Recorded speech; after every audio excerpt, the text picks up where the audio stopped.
masses who were tired of having to send taxis down to Rome.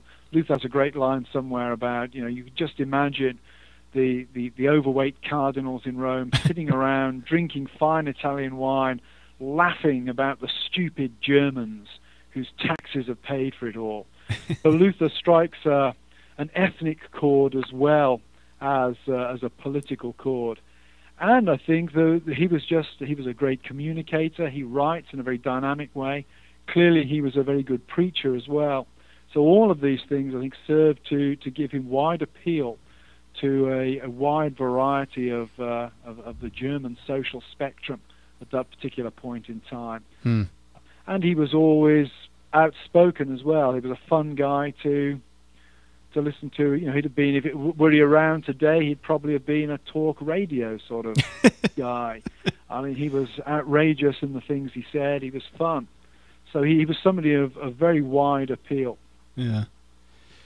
Dr. Trueman, I wanted to ask you a question, getting back to the printing press and Protestants. Roman Catholics in the medieval church, and I guess even today, to some extent, still give their imprimatur on books. Is that correct? What could be published, what couldn't be published?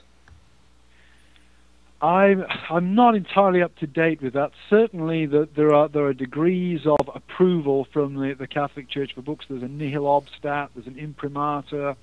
Right. The index of forbidden books, I think, was abolished in the 1960s. So censorship in Catholicism is no longer as strictly or rigidly enforced as it would have been, say, 40, 50 years ago. Well, I guess my question also had to do with, it's common in the Reformed Church to hear men often say, I won't publish anything unless my sessions considered this thoroughly and they agree to all of this being published. Was that there in the Reformation with the Reformers, or were they just so zealous to get good theology out there that you don't have this series of checks and balances, so to speak? I think one must always remember that, particularly in the Reformation, theology was very much a communal exercise. In Wittenberg, Luther would sit around his table talking theology, drinking beer with his friends. They were always bouncing ideas off each other. So there was certainly, I would guess, an informal accountability there. To what extent Luther had his work vetted by others at a formal level, I don't think that went on particularly. It was more of an informal, communal exercise, if I could put it that way. So, short answer is I don't know for definite the answer to that question, but it doesn't seem to me that formal vetting goes on. And certainly the speed at which these guys were able to turn things around and send them out, and the unfortunate nature of some of the things that Luther published seemed to indicate that there wasn't a lot of formal vetting. Right. Well, that's interesting, especially when we think about our media today, and to go back to the internet, the vetting process. I mean, how would you liken this to the whole process of blogs and self-publishing? I still think it's different to blogs or self-publishing, particularly on the internet. When Luther writes a book, it's got to go to the printer. The type's got to be set. Everything's got to be put in place. The book's got to be run off and bound and carefully put together. There's quite a time delay there. Yeah. The trouble with blogging is there is absolutely no middleman. Somebody can type something into their computer, press a button, and suddenly it's there for anybody in the world to see seconds later. And we've all been in those situations where we've written that email and we press the send button, and a few hours later, we thought to ourselves, gosh, I wish that I'd waited 10 minutes before I'd sent that, because I would have worded it very differently. Yeah. I think that printing in the 16th century at least allowed for more time and thought. The instantaneous nature of the internet renders that very, very problematic. Even in the 16th century, Luther produced a couple of particularly ferocious books. One in 1525 on the Peasants' Rebellion, and one in 1543 on the Jews. Very ill-advised books. I suspect, though, that the rhetoric that Luther used twice in his life is the stock in trade of an awful lot of, bloggers out there who, frankly, have achieved nothing in their lives other than the ability to put together a web page. You know, Luther at least had a lot of good stuff to outweigh the two outrageously bad pieces that he wrote. The danger with blogging is it just allows you to put out an endless amount of offensive drivel without anybody holding you to account whatsoever. So the mechanics of the medium, I think, in the 16th century at least force people to think a bit more about what they're doing. Well, not only now have we come to the point of no middleman and faster times of publishing, but we're also seeing the effects of the long form being pulled down to the short form. We've gone from books down to blog posts getting shorter and shorter and shorter, and people are even shucking their blogs now in favor of Twitter and other micro-blogging formats where our attention span as a culture is so short that we're down to limiting our thoughts to 140 characters. So that we've got multiple factors going on in terms of the shift in media. Yeah, and it strikes me as the 140 characters thing as a singularly moronic way of expressing oneself.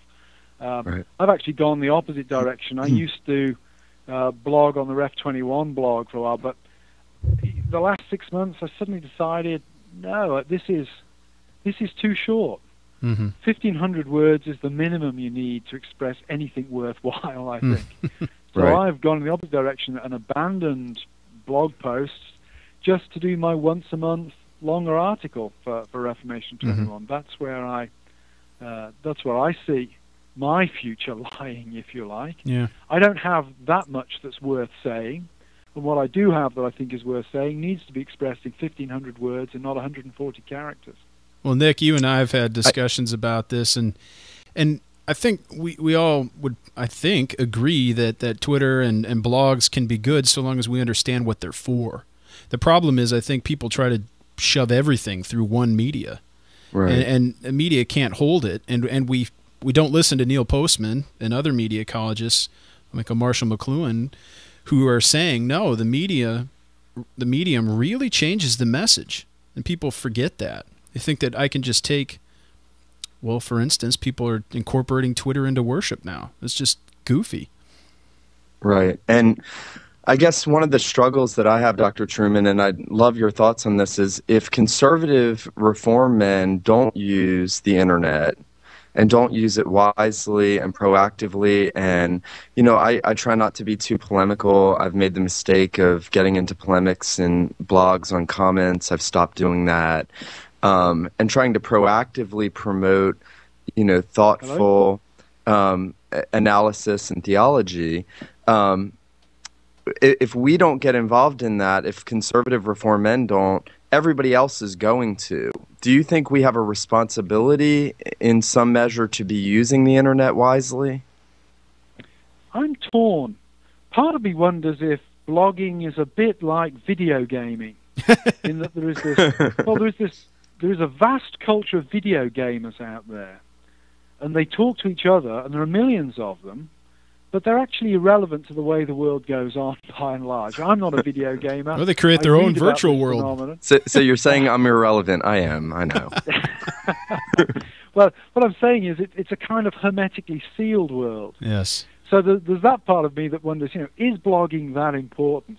The second part of it is, I think, one has to have an understanding of calling in all this, and I've come really in the last 6 to 8 months. You know, what is my calling in life? Well, my calling in life is to be a good member of my local church, and to be involved in the life of my local church, and if I have good ideas, to give them to my local church. Now, I enjoy writing, so I'll continue to knock out my monthly columns here and there, but how do I most impact the people that I care most about in my local church, the people that God has placed me amongst and has said, these are the people that you're meant to care for and who are meant to be, you know, the people that you impact for me? I don't do that through blogging or Twittering. I do that through going to church